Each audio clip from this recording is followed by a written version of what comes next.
Përshëndetje. Në radhë parë doja të uroja të gjithë antarët e këtij komisioni kaq të rëndësishëm në fakt, edhe ndarja dhe rregullimet që u bën për reflektimin e ndarjeve të komisionit besoj që ka mbledhur dhe ekspertizat e duhura në këtë komision të deputetëve nga dy krahët, qoftë majorancës edhe të opozitës, për të pasur një nivel analize dhe vendimarrje para se të shkojnë në seancën plenare në mënyrë që të japin mendimet dhe reflektimet përkatëse të gjithë iniciativave ligjore që do të vinë nga qeveria. Besoj që të gjithë ne përtej fakteve të datave të afërta që janë, ju e thatë me të drejtë që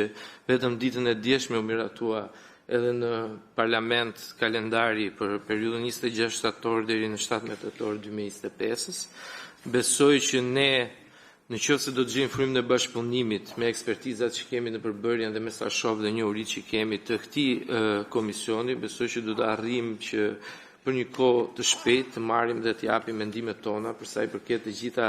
kalendarit i cili propozohet sot në bazë edhe të miratimit që është bërë ditën e djeshme të kalendarit të parlamentit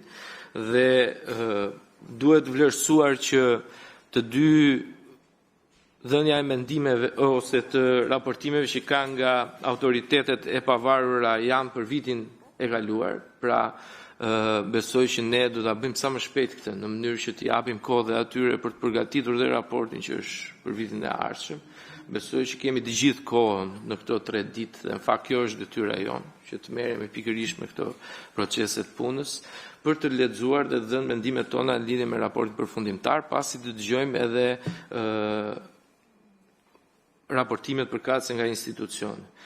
Për projekt ligjin për ratifikimin e marrëveshjes së grantit, ajo është një marrëveshje granti, besoj që do ketë është koha më së mjaftueshme për të vlerësuar ne, ku kjo marrëveshje granti nuk ka implikime të mëdha financiare dhe mund të kërkonte një mendim tjetër, patjetër si institucion të infrastrukturës ne do të bëjmë dhe vlerësimin e impaktit që ka ajo në zhvillimin e qëndrueshëm dhe në pjesën e impaktit të infrastrukturës, po si marrëveshje granti besoj që koha është më së mjaftueshme për të përcaktuar. Është e vërtet që menaxhimi i integruar i mbetjeve është një nga ligjet më të rëndësishme, sidomos për të kohë, por realisht ne si mazhorancë, besoj se ndajnë këtë opinion edhe kolegët e tjerë, nuk kemi një kohë për të humbur në lidhje me këto procese, për agjendën tonë europiane që kemi për Shqipërinë 2030, duke qenë se ligji është depozituar nga Këshilli i Ministrave në 15 shtator, mendoj që janë të gjitha parashikimet që ne të vazhdojmë me një ritëm më të shpejtë, patjetër që është e hapur për diskutime dhe kryetarja e tha që mund të presim një datë tjetër të propozuar, po e cila do të ishte prapë ndikuar dhe nga kalendari që është miratuar edhe nga parlamenti. Kështu që mendoj që ne kemi të gjitha kohën në dispozicion për të analizuar të dy projekt ligje të cilët janë për këtë komision dhe gjithashtu edhe për dhënë opinionet tona lidhje me raportimet për vitin 2024 të dy autoriteteve të pavarur. Është kënaqësi dhe po e mbyll të fjalën time që jam në këtë komision, qoftë edhe për fushën e ekspertizës që kam mbuluar përpara si drejtues i disa institucioneve, qoftë në fushën e energjisë dhe atë të ujësillës dhe të kanalizimeve. Jam i sigurt që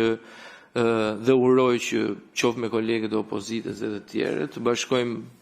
fushat tona të ekspertizës për të dhënë më të mirën për të gjitha ligjet dhe projekt vendimet. Faleminderit zoti Sinaj, si deputeti më me eksperiencë në këtë tryezë. Shpresoj që gjithë ne të reflektojmë në sugjerimin tuaj. Faleminderit. Zonja Gjuzi. Edhe shpresoj që të jetë jo vetëm një prezencë e mirë e fëmijës suaj, por edhe në frymë të zhvillimit qëndrueshëm dhe një nga objektivave që ka zhvillimi i qëndrueshëm, ajo që lidhet me marrëzin gjinore dhe me të gjithë politikat në frymë të kësaj, prezenca juaj me fëmijë këtu e përshtat atë më së miri. Faleminderit. Faleminderit kryetare. Përshëndetje të nderuar kolegë. Në radhë të parë më vjen mirë që jam pjesë e këtij komisioni. Siç e tha dhe deputeti Sinaj, ky është një komision shumë teknik edhe duke edhe pa i ditur profilet e gjithsecilit për nesh, gjykoj që një pjesë e konsiderueshme i jemi individ teknik dhe pikërisht mbështes atë që u tha më parë, diskutimet politike do ishte mirë që t'i linin për në sallën e seancës plenare dhe diskutimet që ne bëjmë në komision të jenë shumë të orientuara në atë çka projektligjet që vijnë këtu përmbajnë nga ana e tyre teknike dhe sidomos nga ajo që lidhet me pjesën e përshtatjes teknologjisë apo të kontentit teknik në raport me përshtatjen e legjislacionit tonë me akin e Bashkimit Evropian. Ndër të tjera, duke unë vi si zëvendësministre e turizmit dhe infrastrukturë dhe mjedisit dhe pikërisht ligji në fjalë që po diskutoheshe, ka faktikisht ka disa kohë që po përgatitet, ka kaluar në disa konsultime publike dhe mbi të gjitha është një detyrim të cilin ne e kemi në raport me agjendën tonë të negociatave. Kështu që shtodhe faktin që ky do jetë një sesion relativisht i shkurtër në raport me sesionet e tjera dhe ne na intereson sa më shpejt t'i kalojmë të gjitha çështjet që kemi në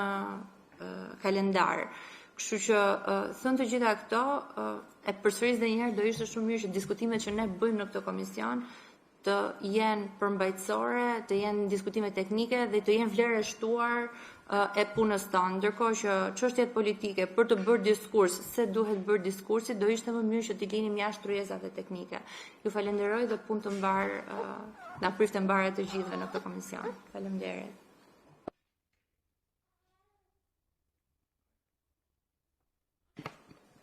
Po, faleminderit. Në votim nuk quhet. Zonja kryetare, shumë Po, të faleminderit. lutem. Shumë faleminderit që më keni bërë